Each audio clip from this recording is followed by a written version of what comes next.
Nobody told us where it came from. Nobody stood at the kitchen door and said, "This is something we brought with us. This is something that survived." The knowledge was simply there, in the hands that stirred the pot and in the particular way those hands moved. Unhurried, practiced, certain, in the rhythm that rose out of rooms where music was playing, in the way we gathered and the reason we gathered, and what we understood a gathering to mean. We grew up inside things that were older than our grandmothers, older than their grandmothers, things that had traveled a distance so enormous that no one in our households had words for it anymore. The words had been stripped away long before any of us were born. What remained was the practice, the doing, the particular shape of how we cooked and sang and built community and understood what it meant to belong somewhere, to someone, to a line of people that extended back further than any of us could see. We didn't call it African. We didn't call it anything. We called it the way things were done. We called it what grandmother always did. We called it just how we are. And in that plainness, that quiet refusal to make ceremony out of what was simply daily, we were more faithful to what we carried than any ceremony could have been. Start with the food, because the food is where it lives most plainly. The cast iron skillet that nobody washed with soap. The grease jar that sat at the back of the stove and was replenished after every meal and never fully emptied. The low, slow simmer that turned the cheapest cuts of meat into something rich and whole. The way our grandmothers cooked without measuring, not because they were careless, but because the knowledge was in the hands themselves, not in the cup or the spoon. The hands already knew. The hands had always known. Across West Africa, across the centuries, food was never only sustenance. It was relationship. It was the occasion around which community arranged itself. The pot was large enough for whoever arrived. The meal was not finished until everyone present had been served. No one was counted out before the food was divided. Our grandmothers cooked this way and did not know they were continuing something. They simply cooked the way they had been taught, which was the way their grandmothers had taught them, which was the way it had always been. The greens simmered with smoked meat. The beans cooked slowly with a piece of pork for depth. The rice made in a particular way, each grain separate, each grain present, a technique that traveled across the Atlantic and settled into kitchens from the Sea Islands of South Carolina to the 7th Ward of New Orleans to the west side of Chicago, and never fully announced where it had come from, because it did not need to. It was simply how you cooked rice. The okra, too. Ground seeds used to thicken soups. The deep pot of liquid and vegetables and whatever the day had provided, thickened and long cooked and ladled over grain, 1,000 years before anyone called it gumbo, something like it was being made in the kitchens of people whose descendants would one day carry the practice to a place they had not chosen and would not have chosen but would, through the irreducible force of who they were, fill with themselves anyway. We didn't call it African. We called it the way things were done. We called it just how we are. Then there is the music, and the music requires its own kind of attention. What we inherited was not a style. It was a structure, a way of understanding what music was for and how it functioned in the life of a community. Music in the African traditions from which we descend was never purely aesthetic. It was not made to be listened to from a distance, from a chair, in silence. It was made to be inside of, to move through, to respond to. The line between performer and participant was not a hard line. The congregation sang back. The crowd called out. The drummer and the dancer were in conversation, not in sequence. Sit in a black church service from any decade between the 1950s and the 1980s and you are inside this understanding. The choir does not perform at the congregation. The congregation is part of the choir. The preacher's cadence is call. The room's response is answer. The organ swells under a testimony not because the organist has been cued, but because the organist is listening deeply and knows what the moment requires. There is no conductor. There is only the collective agreement formed in real time about where the feeling needs to go. This is old. This is older than the church building, older than the hymns. The form transferred from one container to another and remained recognizably itself, the way a river changes its banks but keeps its direction. We sat in those pews as children and felt something we could not name, something that was larger than the individual service, larger than the particular Sunday, that seemed to be reaching back through us towards something we could almost touch but could never quite reach. We were not wrong to feel that way. We were accurate. The way we gathered was another form of the same inheritance. In the African societies from which most Black Americans descend, across the coastal regions of West and Central Africa, across the communities that held together through centuries of contact and exchange, the individual was not understood as separate from the group. The self was relational. Who you were was inseparable from who you were among, who you were responsible to, who was responsible for you. The community was not a collection of individuals. It was the thing that made individuals possible. Our grandparents' neighborhoods operated on this understanding without naming it. The front porch that stayed occupied until the streetlights came on. The knowledge that any adult on the block had authority over any child on the block. The rotating Sunday dinners that moved between households so that no single table bore the weight of feeding everyone, and no family was ever separated from the table entirely. The shared watching over of children who were not yours but were yours in the way that mattered.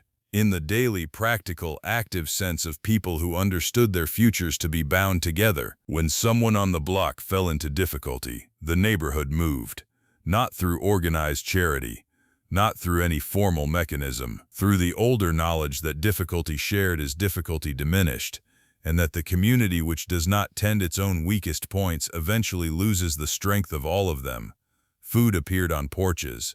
Money moved quietly between hands. Children were absorbed into other households without paperwork or announcement. This was not generosity as performance.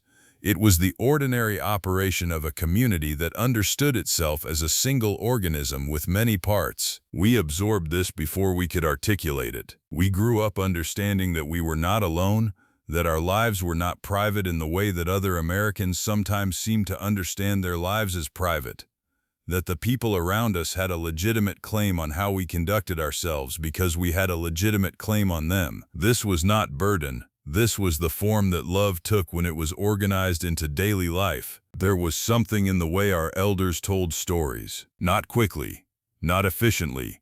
A story had a beginning that arrived before the point, a middle that held the point without announcing it, and an end that allowed the listener to arrive at the meaning themselves rather than being handed it. The teller knew where they were going. The listener was expected to come along and to pay the kind of attention that would allow them to recognize the destination when they arrived there. Across West African oral traditions, the griot, the keeper of community history, the singer and storyteller and living archive, understood their function as sacred.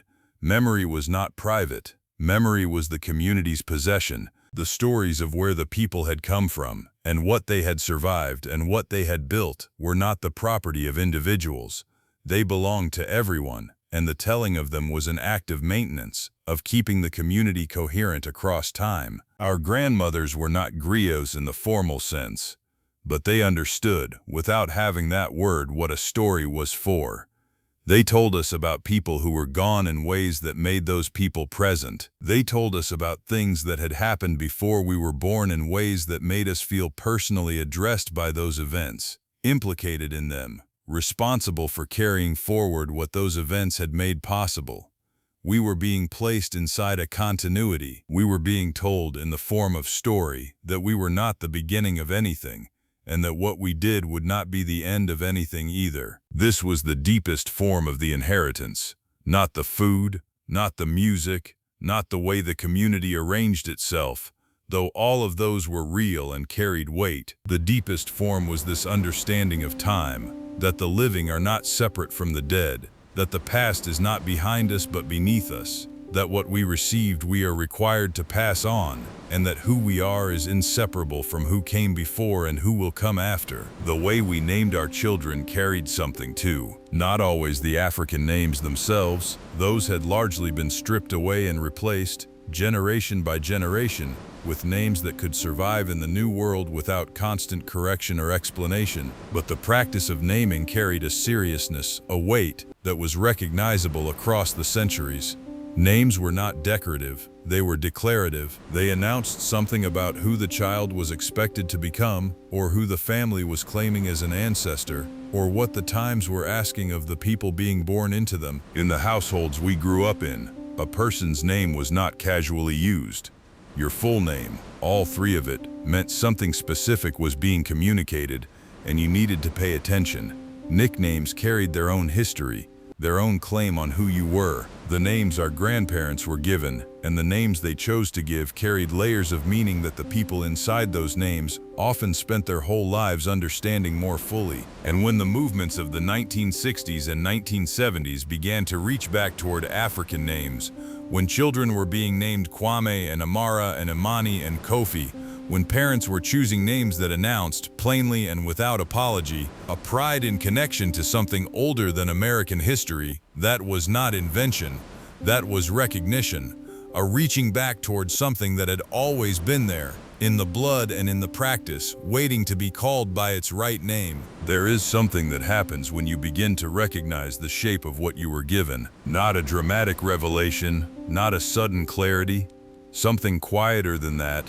A moment of recognition, the way you sometimes recognize a face in a photograph before you remember whose face it is. Something in you already knows. The knowing is prior to the explanation. You look at the way your grandmother moved through her kitchen, and something in you understands that movement as part of a longer story, even before you know the story's name. This recognition changes nothing about the past. It does not return what was taken. It does not answer the enormous questions about what the Middle Passage cost, or what 4 centuries of forced labor cost, or what the ongoing project of erasure cost, in terms of what we might have known about ourselves had things gone differently. Those questions are real, and they remain real, and no recognition dissolves them. But recognition does something. It places things in their right relationship. It allows us to understand that what survived was not accidental, that the things our grandmothers did daily, without ceremony and without announcement, were acts of preservation, not deliberate in the self-conscious sense, but deliberate in the deeper sense of having been passed from hand to hand across generations with the kind of care you only extend to something you understand, somewhere below the level of articulation, to be worth keeping. We were given these things in the daily texture of growing up, in the way the table was set and who was invited to sit at it, in the music that filled the rooms where we learned what music was, in the stories told at a pace that required patience, in the understanding received before we had words for it, that we were part of something that preceded us and would continue after us, in the hands that worked in kitchens and on porches and in churches, doing the ordinary things that ordinary life requires, and doing them in ways that carried the weight of a very long memory. We did not always know what we were receiving.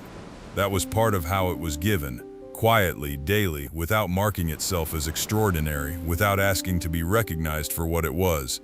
It came to us in the form of the ordinary, the familiar, the simply how we are. But it was never ordinary.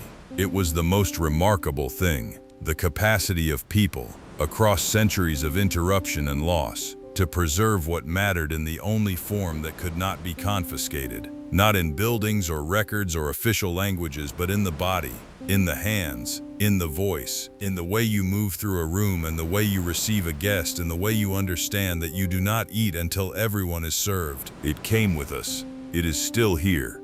It lives in us the way the oldest things live, not loudly, not insisting on being recognized, but present, unchanging, waiting, as it has always waited, for the people it belongs to look down at their hands and know them for what they are. We carry it. We have always carried it. That was never in question. The only question was whether we knew what we were carrying, and what it had cost, and who had made sure it reached us. Now we know.